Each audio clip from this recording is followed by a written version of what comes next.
Good morning student, my name is Sumit Sharma और आज हम पढ़ने जा रहे हैं अपने लेसन 22 के पार्ट 2, जिसमें आज हम ह्यूमन राइट्स के बारे में जानेंगे। सबसे पहले हम ये जानते हैं कि ह्यूमन राइट्स क्या होते हैं। ह्यूमन राइट्स वे अधिकार होते हैं जो मानव को बिना जाति, लिंग, भाषा या धर्म का भेदभाव किए बिना प्राप्त होते हैं। उन्हें हम ह्यूमन राइट्स कहते हैं।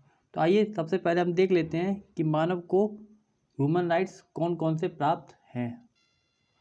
लिस्ट ऑफ ह्यूमन राइट्स यानी मानव अधिकारों की सूची। पहला जो अधिकार है right to freedom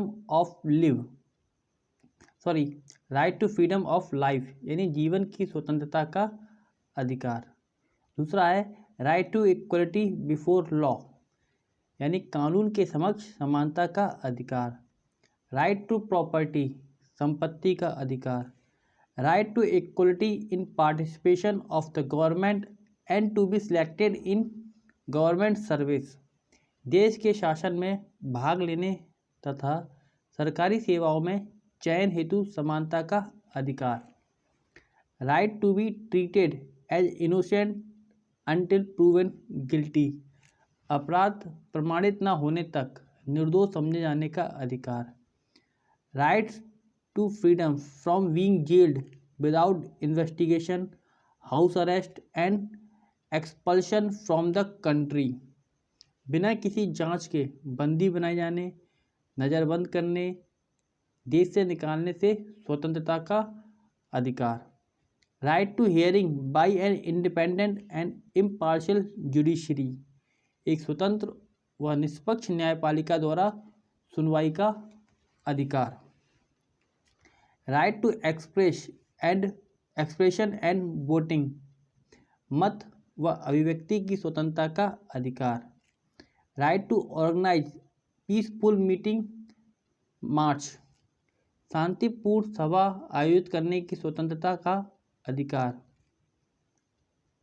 right to freedom from slavery यानी दासता से मुक्ति का अधिकार। Right to freedom of religion and intellect यानी धार्मिक स्वतंत्रता और विवेक का अधिकार। फ्रीडम फ्रॉम एक्सप्लॉयटेशन और क्रूएल, इनह्यूमन और इंसल्टिंग बिहेवियर और पनिशमेंट उत्पीड़न अथवा क्रूर, अमानुषिक या अपमानजनक व्यवहार या दंड से स्वतंत्रता का अधिकार। The world wide declaration of the human rights also include social, economic and cultural rights. They are the right to work in proper and congenial atmosphere. मानव अधिकारों की विश्वव्यापी घोषणा में सामाजिक, आर्थिक व सांस्कृतिक अधिकारों का भी उल्लेख है। ये अधिकार हैं equal pay for equal work यानी उचित समान कार्य के लिए समान वेतन का अधिकार। Right to live and rest अवकाश व विश्राम का अधिकार।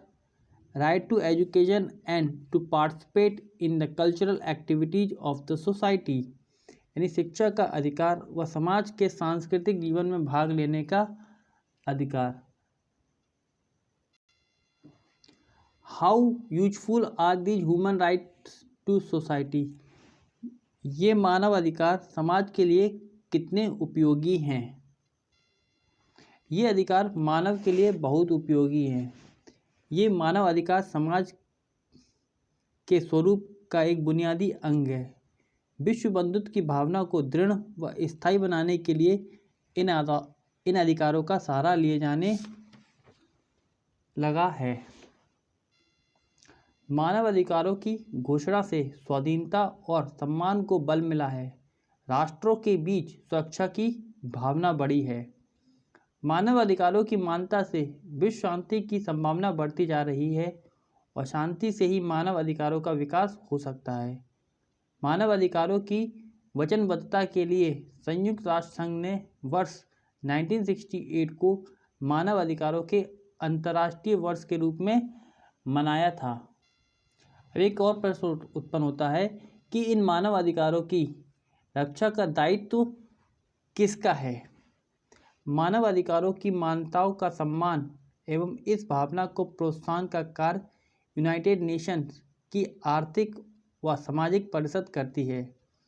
इन अधिकारों का क्रियान्वयन तथा उनकी रक्षा समस्त राष्ट्रों का दायित्व है। यदि सरकार इन अधिकारों की रक्षा न करे तो क्या होगा। संयुक्त राष्ट्र संघ के सभी सदस्य देशों ने अपने अपने देश में मानव अधिकार आयोग का गठन किया है। अक्टूबर 1993 में भारत सरकार ने भी राष्ट्रीय मानव अधिकार आयोग गठित किया है। मध्य प्रदेश में भी 13 सितंबर 1995 को मध्य प्रदेश मानव अधिकार आयोग का गठन किया गया है।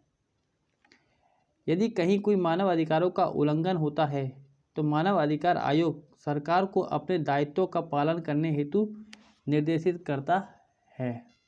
नेक्स्ट क्वेश्चन है, why do the terrorist violate the human rights with their weapons. आतंकवादी हथियारों से मानव अधिकारों का उल्लंघन क्यों करते हैं। The terrorist wanted to rule the world with their conditions, policy and thought and for that they choose the path of violence.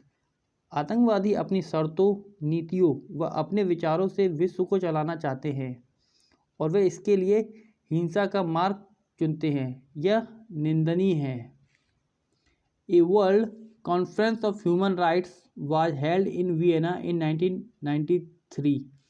In this conference, the representatives of 171 countries accepted that the act of terrorism was an attack on human rights. 1993 में Vienna में मानव अधिकारों पर एक विश्व सम्मेलन हुआ था। इस सम्मेलन में 171 देशों के प्रतिनिधियों ने आतंकवादी गतिविधियों को मानव अधिकारों पर चोट स्वीकार किया। आज विश्व के देश आतंकवादी गतिविधियों को समाप्त करने हेतु सक्रिय हैं। इसी के साथ आज का हमारा जो लेक्चर है यहीं समाप्त होता है। God bless you. Good bye.